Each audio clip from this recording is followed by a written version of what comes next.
All right, guys. Today we are going to be talking about some of the best and most interesting loudspeakers that we heard at AXPONA 2024.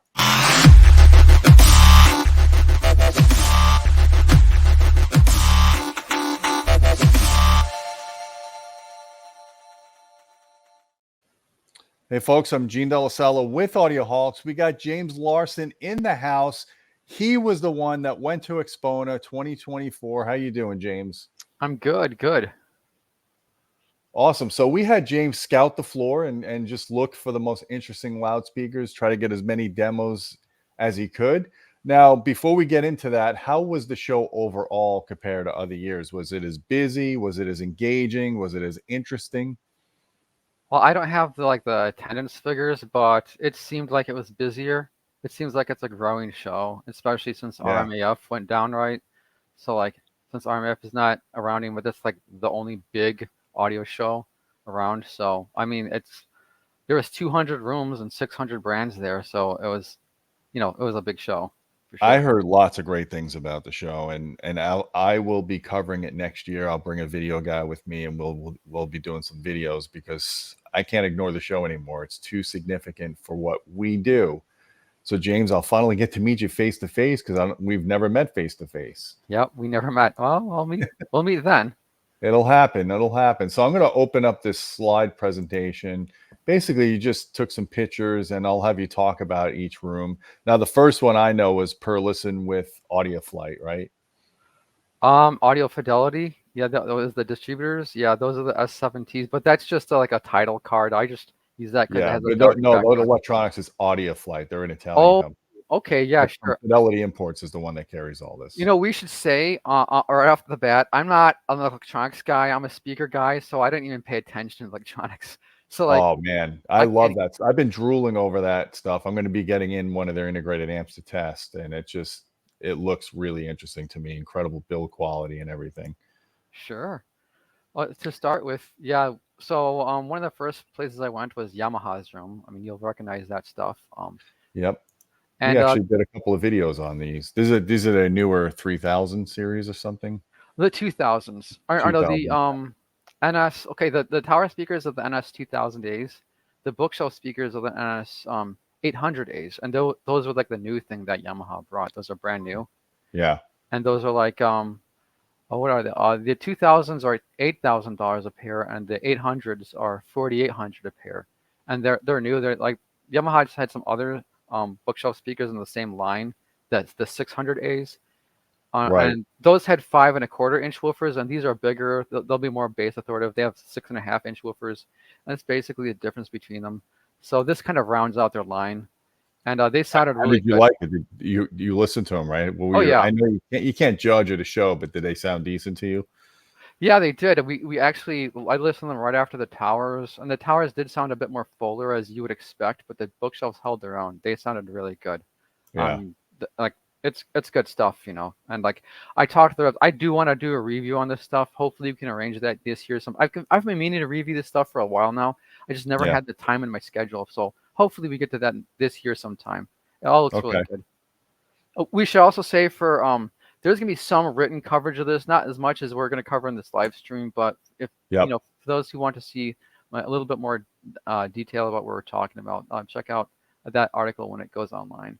Yeah, and I'll put a link in the description, so check back in a few days. It'll definitely be there. Here's the speakers you were telling me about, Gina, I believe. Oh no, you didn't tell me about Oprah? these.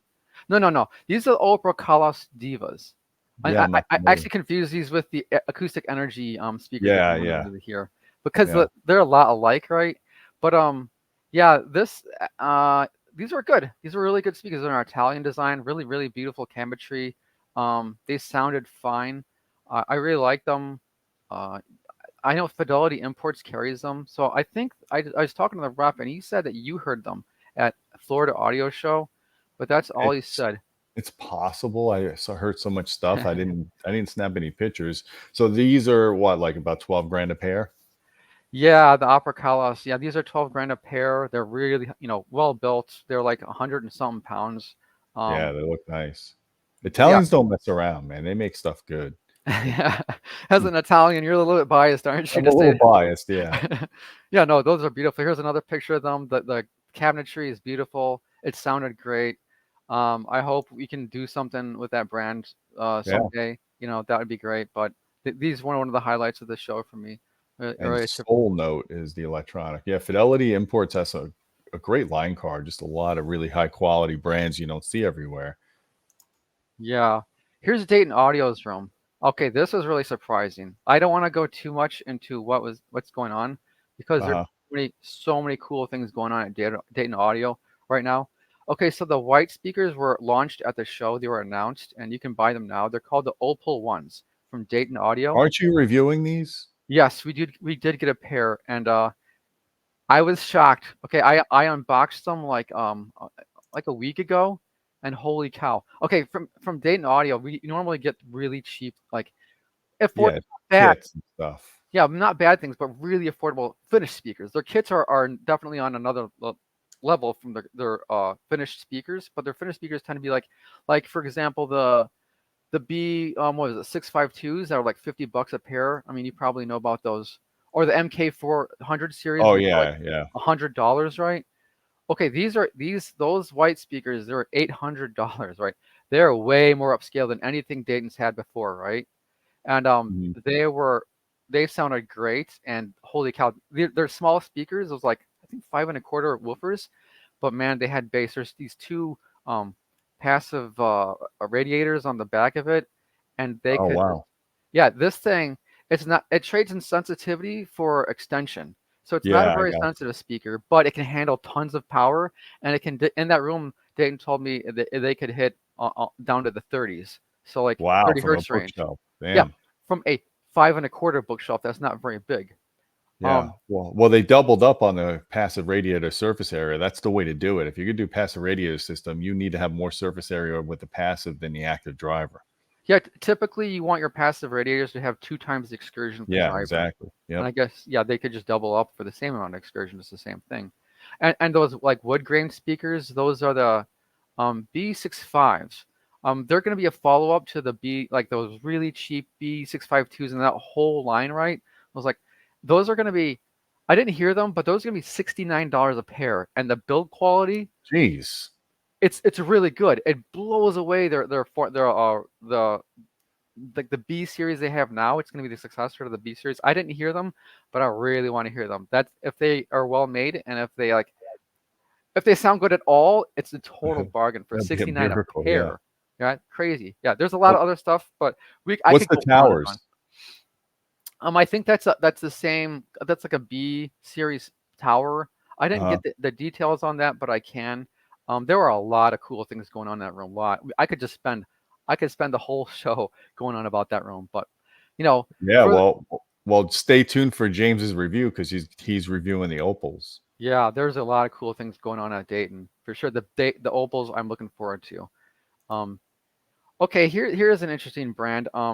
The speakers are called Stratton Acoustics, and the Right. ones with the triple woofers, you'll kind of recognize that design, Gene. Reminds me of the old JBL. I don't remember the model number, but I'm talking about like late 70s. 70s, yeah. Yeah. It's reminiscent of the I saw it too. It's like that's the old JBL monitor, the Like the 4350. 4312. Yeah, okay, 40. Yeah, something like that. I know it's a 43 something. Yeah, it was like, and these guys like I guess have made some kind of like homage, like a really hi-fi, like all-out homage to these like classic JBL monitors.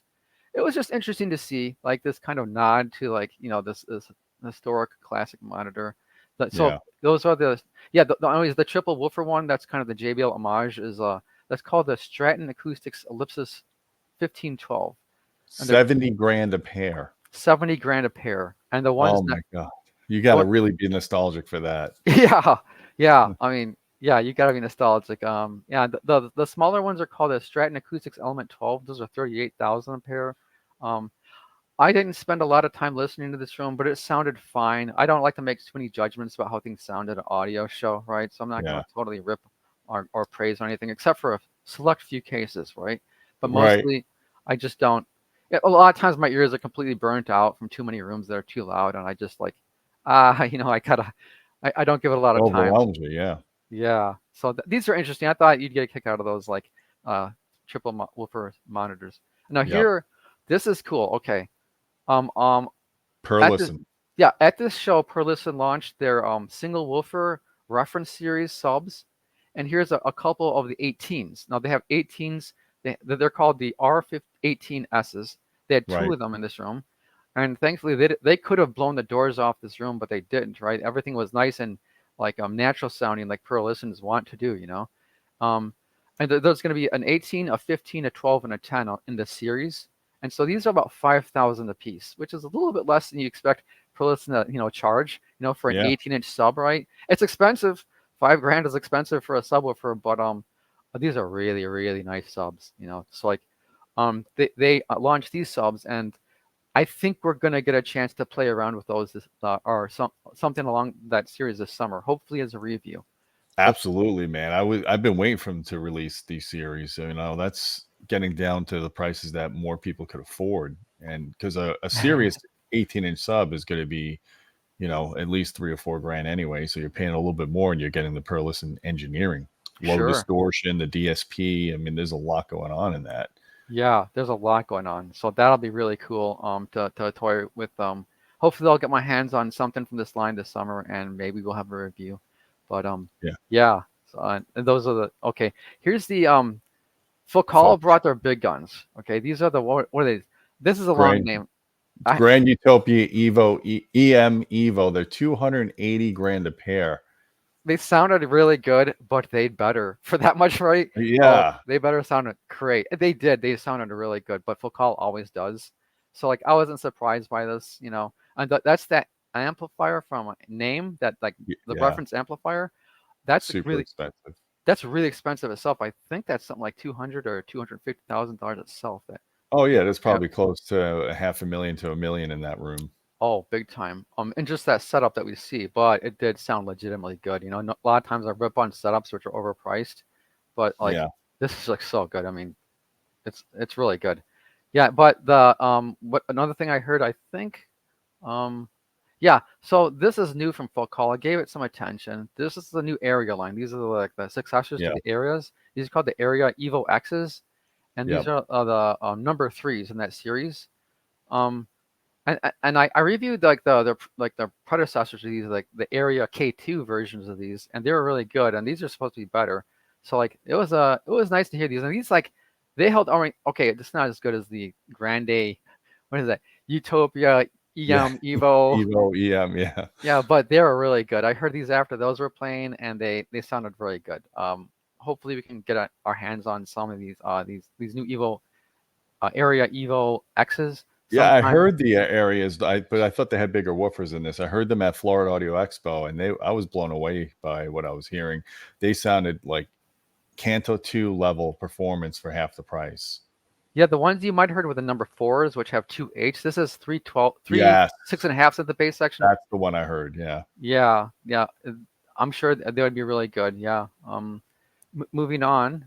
Okay. Oh my God. the, the cone of silence from Get Smart. Yeah, this is insane. Okay, so the whole system is like from ESD Audio. I know a lot of people were talking about this at the show because this was the most expensive system by MSRP that I have ever seen. The cost is over $4 million for this system, right? Wow. Crazy, right? Obviously, it's a big, like a very like multi-way horn system. I would count like 1, 2, 3, 4, 5-way speaker system at least, maybe 6 with those subwoofers in back, right? And all that processing and all those amplifiers, like Oh, and the like the curing and finishing process to get that sort of finish. It's supposed to take like something like from 6 months to a year, was what I read in a brochure. So this thing is like 4 million. I mean, there's no speaker system in the world that's worth it for me for that could justify that kind of cost, right? But I mean, if you want to see what a $4 million speaker system looks like, here it is, right? I it, actually heard it. It sounded fine. I mean, I'm not going to make a judgment, right? I don't even know. it looked like an acoustic nightmare of reflections and And baffle step delays. problems and Yeah. delays. Like I don't know. It's everything we know, everything against we know about loudspeakers. But if you like that sound or the look, and you have Trump level money, I guess it Had doesn't had Trump had level money. knock yourself out. But Yeah, it's something, all right. yeah, let's move on to Yeah, please. Legacy legacy. Audio. Yeah, I mean they have some expensive speakers themselves, but there's a real engineering behind all their speakers, as you know. Yeah, These were plain. These are just the ones I heard. These were the what is it? The signature SEs and the Focus SEs, and the yep, big ones are the Focus SEs. Really good. They were plain. Obviously, Legacy always does really good. Everything they've made, I've heard them many times, and they always sounded great to me. I think the yeah. And next, the signature SEs are 10 grand a pair, and the Focus SEs are 12.5K a yeah, pair. So yeah, for that show, that's very reasonable. yeah. For all that speaker, that's a lot of firepower. That's a lot of speaker for sure. And all the electronics you get with it and everything, it's a lot of speaker for the money. The next slide I think has the velours. You did a piece on these. You went to Southern Illinois to do a Yeah, piece on I this. did. Yeah, I really enjoyed that experience. He sounded great. I mean, there is so much technology in these. They're expensive speakers at 90K a pair, but Yeah, there's so much technology. It's so state of the art, the speaker system. I mean, I've heard it a few times in the past, and you know, it's always a highlight of the show, and for good reason. Yeah, it's just. But I mean, for people who want to know more why it's so expensive, I think these actually justify the cost. But we have a lot of content um, related to these speakers that you can dig into. We could discuss these speakers here for like hours alone, right? yeah. Because we can't afford to get into these. Suffice to say, these are great speakers, and it was a treat to hear them at the show. But I think the next slide is what Legacy brought that was actually new. Um, Subwoofers, huh? yeah, so their new product that they brought this year was this they're called the Goliath. It's the Goliath XD. XD Super Sub. Yeah, it's a 215 double 15-inch sub with two 15-inch passive radiators. The picture on the left is the front of the speaker with sub with those dual 15s, and on the back you can see one of the passive radiators. The other passive radiator is on the bottom, so it's Oh, kind of that's good. hiding. Yeah, Yeah, they kind of had to do that, and it's a ton of firepower for like a relatively small footprint. There's 2 kilowatts of amplification for this thing, and like it's like it, 11 grand, right? yeah, and it was on passive display. I didn't get to hear it, but like you could see that 190 pounds. Gene, don't tell me to review this thing. I'm I not was gonna. just gonna say you should review it. Okay, you hire the movers, all right? Then they'll do all the lifting, and then I'll review it. But until then, I'm not. You know, I'll just look at Oh, it at trade shows. guys, give some comments of support down below to get James Larson to review this Legacy Audio 190-pound subwoofer. Vote up, Yeah. give the thumb up, and say so below. That way we get him to do it. Yeah, my back, my ears say yes, but my back says no. Yeah, I got you. This is the Acoustic Energy company I was telling you to go listen to, and I heard them twice now at Florida Audio Expo, and I really like what I heard. Now, I don't think I heard this model, but let's talk about it. What is it, and how did you like it? I really like these. These are called the Coriniums. These are their flagship models. These are 7,500 a pair. Um, Right? those are, given the build quality was like really good. Like I mean, these things are built like tanks, right? And they look beautiful. So like for this show, they looked. I mean, and they sounded great too. There was a lot to like about these speakers, and hopefully we can arrange a review sometime this year for Hmm. Acoustic Energy, because I really hadn't this brand really wasn't on my radar until you talked about them after the Florida audio show, and Yeah. so yeah, sure, I'll give them a chance since you vouched for them, and like I'm glad Yeah, to they're hear a it. British company, so they don't have a lot of presence in the US. But Yeah, we want to change that. yeah, that they're this set is called the Coriniums, and it's named after the town. I think they're based in Corinium, like it's an ancient English town, and Oh, okay. yeah, very cool speakers, good value. And here, of course, is the HSU Research's new sub, the VTF TN1. You got one of those in for a review too, right? Actually, I took one of those home with me for review. Yeah, so Oh, okay. So one now of you got it in. Yeah. so one of those is in my basement right now, and they were running this like there's obviously they have variable tuning. This is a 15-inch subwoofer with a 600-watt amplifier. There's variable tuning. The ports are on the bottom. You can seal one or both ports. If you seal one port, the port frequency is 15 hertz, which is how they had one running. They just had one subwoofer running in the room, and it shook the whole room. And Wow. everyone who was there was like, oh, right? They could, feel it in their chest, and it was just crazy. It was incredible how much energy this thing could put out, and God knows what would happen if they had both. They would have been evicted. They would have thrown out of the show if they had both going on. Yeah, it was really cool, and it was good to meet and talk with the Shoe Research crew with Dr. He's Shoe. such a nice guy. Oh yeah, him and his wife Lang and Kevin, Yeah. good people. Yeah, I enjoyed hanging out with them. Yeah. And the crazy thing is this monster sub that's got such great output. It's $1,200 and it's at an AXPONA show where you just saw $4 million speakers. Oh man, this thing. Yeah, this like his whole room was like, wouldn't have been over like what, probably $4,000 in total, Yeah. all audio equipment, everything, Yeah. right? And it sounded so good, and it was just, and he was running off a $300 Onkyo receiver, and it sounded Oh, so good, right? He's basically thumbing his nose at everyone else at AXPONA, saying, "Here's what good sound can sound like," and you don't have to like spend a fortune to achieve it. So like, yeah. it was really cool. Now, I don't know if you'll recognize these speakers, Gene, It but looks familiar. yeah, okay, the SVTRSs, but Yep. they're not quite the monumental things that you have in your They're home. missing the top stack of subs. Yeah, the RBH Sound SVTRSs, they Yep. actually sounded really good. Um, but you have so much content on them. We don't really want to get in that too much here. But suffice to say, this is the first time I'd heard them after you've gone on and on and on about them, right? And like, yeah, they do sound really good. And I was talking to Shane Rich, and he said like, yeah, they sound good in his room, but that was only one day of calibration, and your system has like a ton of fine tuning. And he says like Yeah. when you really invest the time to tweak them, right, Yep. they can sound You fantastic. can make it sound like whatever you want it to sound like. That's the beauty of fully active speakers. There's no analog crossovers in them. And they use one of the most sophisticated processors on the market. It's a commercial grade DAC and processor from Marani.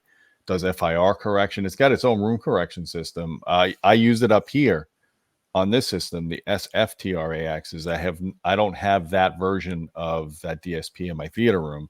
So everything in my theater room right now is manual, and then I switch sometimes on a Dirac, but haven't got Dirac quite dialed in still. A funny story, while Shane was explaining these speakers to me, I was talking to Shane Rich, and a guy went up to us and he said something like, "Would you two keep it down with your talking?" And me and Shane were like, "Huh?" Right? And it turned out to be Aaron from Aaron's Audio Corner, and he was just kind of pulling our chain and say, "Hey, it's nice to meet you, James." Like he recognized me, right? And he's a friendly guy with a sense of humor. So but at first me and Shane were like, "What?" And he, right? Really shocked. Wow, rude, right? I mean, we were the ones being rude by talking when everyone was trying to listen. But That's great. yeah, Yeah, it's awesome. I know he was there. Yeah. yeah. So that was kind of fun. Yeah, there were a lot of YouTubers there, and like people in the audio press that we know. And so he was with the Techno Guy Dad, another YouTuber, and Yeah. these speakers sounded great. But I don't know if I included a picture in the slideshow of the I think the 61PX speakers. Yeah, I did. Yeah, right Okay. here. Yeah. Those sounded really good too. I mean, really good. These image dwell, they did everything. So the whole system was very balanced, right? I was like really impressed with these actually.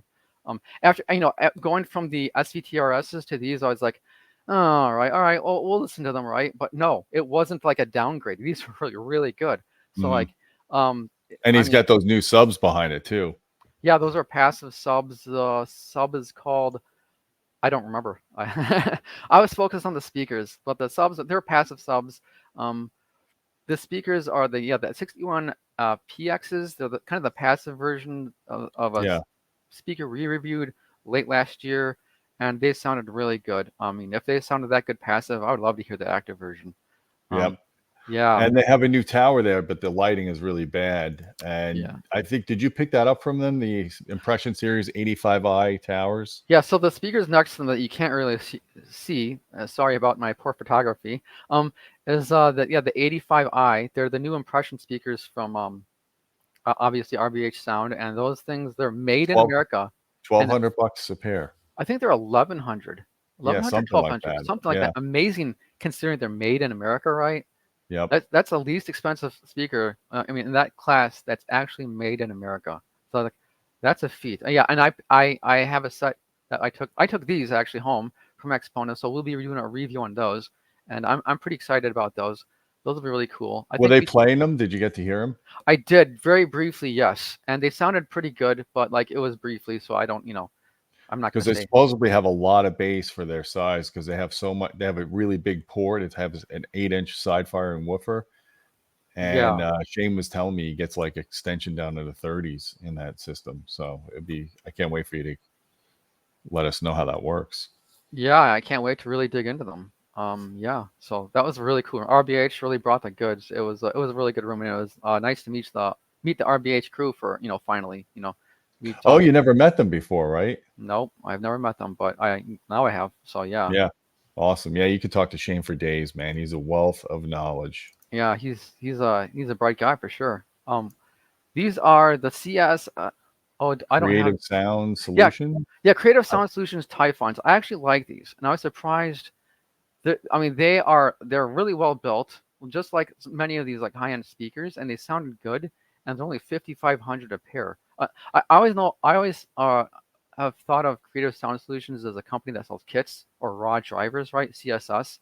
I don't. They Right. have like they sell like XBL squared drivers, the um like long excursion subwoofers. But these sounded really good, and like they didn't cost as much. I mean, they're still expensive at 5,500, but still really good sounding for um you know they just sounded plain old good. And like I was surprised by that. It's not a super expensive speaker, but Yeah. it's And it's such a good. modular. So that's cool that it's modular.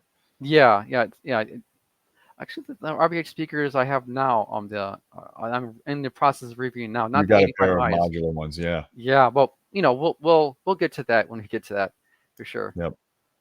Now here's an interesting speaker. So you know how I said, I mean, system. I should say sound system. 250 grand. Whoa. Yeah, this is the Gauder Gauder Acoustic. Acoustic Dark 250 Mark II. Yeah, the whole room is like crazy expensive, all this stuff. But the reason why I included it in the slideshow is because, man, this thing sounded off, right? This room, like I don't really like. I'm not too critical of like sound audio shows, and I don't pay much attention. But I was in here and they were playing some track that had a saxophone, and the saxophone was really shouty and really shrill. Well, I thought maybe that's just the track, right? So they're probably playing it from a bad source, right, or an old recording, right? The next track had like a male vocal that had that same characteristic. Like, wow, this does not sound good. There was something wrong with that room. Right? There was something off, and I hope it's not the speakers. I don't know what it is. It could be anything. It could be the calibration issue. It could be Or the something. cables. They have those little cable elevators. Maybe the electrons are firing wrong on them. Yeah, the electrons they're firing back. Maybe they weren't magnetized enough, or they thawed out from their cryogenic stasis, right, or something like that. I don't know, but something was off in this room, and I don't normally. You're right. I'm not normally that critical, but wow, for all the money that's in this room, it was hard to believe that it sounded Yeah. like that. But and here's the exact opposite, right? And like I'm kind of critical of I super feel like I'm expensive watching systems. Beetlejuice right now. Oh yeah, does look otherworldly. You've probably seen the Vivid speakers before, Yeah. right? And like super expensive speakers. Sometimes when they have these exotic theories behind them, they can sound all wrong, right? They can be a mess. Like that $4 million system, right? What are the Yeah. chances that like is an objectively good, accurate sound system? Probably not. None. None. But this sounded really good. This is one of my favorites. These sounded so balanced, and just so like they imaged well. It was like they're so good, but they're $105,000 for these are the Vivid Gia. But they look cool. I mean, look, that's the designer from the original Bowers and Wilkins that went and The I think Nautilus started one. that company, Yeah. the Nautilus. Yeah. So Oh, these are. I really like these speakers. I hated that they cost $100,000, but geez, they were yeah. legitimately great sounding. Well, we Yeah. could get you lower end Vivid or less expensive ones to review. We had some lined up some time ago, some years ago, and they actually shipped some to me. They were on the way to my house, and they had arrived at a Chicago port, and or, then at that moment the COVID lockdown like hit, right, and like no one could get anything from anywhere, and that review just fell through the cracks because the COVID lockdown basically nixed it. And so like I Damn. almost had not these a lower end Vivid speaker, but that was a shame. Darn it. I would love to have, especially after that. Okay, here's some interesting things. All right, so those skulls with the headphones on them. That's a head. The skulls are a head like a headphone amplifier. Oh, that is cool. They're from a company called Metaxas and Sins. The Marquee Memento Mori headphone amplifier. They were $6,750. They're not around. They don't make them anymore. I just thought I'd take a picture of them because that's a really unique design for a headphone amplifier. Pretty cool, actually. Cool. Looks like Terminator skull. It is pretty cool, and it's a shame that you can't get them anymore. But like, I think it'd be an acquired taste for whoever would get them. But Right. okay. Oh, go back a slide. Go back a slide, because I want to talk about that other thing. See that thing on the right? On the right, yeah. That's also a headphone amplifier that you can get. That is one crazy looking. It's like a full torso and head. It's a piece of art that also is a headphone amplifier and DAC, right? And that's called the Ethereal, also from Metaxas and Sins. It's $32,000, right? Why does it have nipples? Oh wait, those are the volume Those are control. knobs. Those are not literal knobs and figurative knobs, right? Yeah. Yeah, that's crazy. It's I thought this was gonna be kind of cool to just show people. This is like art with like audio equipment. It's interesting what they did. And this is from the same company, Metaxas and Sons. This is an amplifier. It's called the Solitaire. I think it's an integrated amp. Just look at that thing. It's crazy, right? I think it's 150 watts per channel. It's $41,000 though. So art is expensive, right? Yeah, it's cool looking though. You've got to give them credit for being original in their industrial design. Yeah, it looks like the back of a Ferrari or something, like the engine. Yeah, the engine bay. It looks it's something to see. It was a sight. Yeah. So anyway, you can go to the next slide. Now these were the what is this company called? Acora Acoustics, and they brought their flagship VRC ones. 220 grand. Yeah, this is made out of like granite. They can make speakers out of marble. These I think are made of like some kind of rock, like marble or granite. I didn't pay too much attention to these. They were plain, but I just figured I'd show you just to give people a look at what these unusual speakers look like. And yeah, like you said, they're $220,000. That's the pricing I found online. But the next slide are speakers I really had it interesting. I thought these were super cool. They light up. Yeah, they're backlit. There's some lighting from the inside. Okay, the top portion of those are bookshelf speakers, those things that are kind of purplish, right? And they really did look that cool. That's not my camera just making things look crazy, for some weird effect. No, they looked cool. And this is the Acora Acoustics VRC1. No, the ones we just saw that were the VRC1. These are called the SRB gems. Oh, so they're 55 grand. Yeah, they're 55. Normally, I say what speaker could ever, what bookshelf speaker could ever justify that sort of cost? But these I'm giving a pass because the material they made that enclosure out of, just like the bookshelf speaker portion, it's amethyst, which is a gemstone. So these are like jewelry that just happen to be also like a speaker, right? Yeah, like it's for a prince or something. It's so cool looking, right? I was like, oh, that is the coolest looking speaker I've ever seen, right?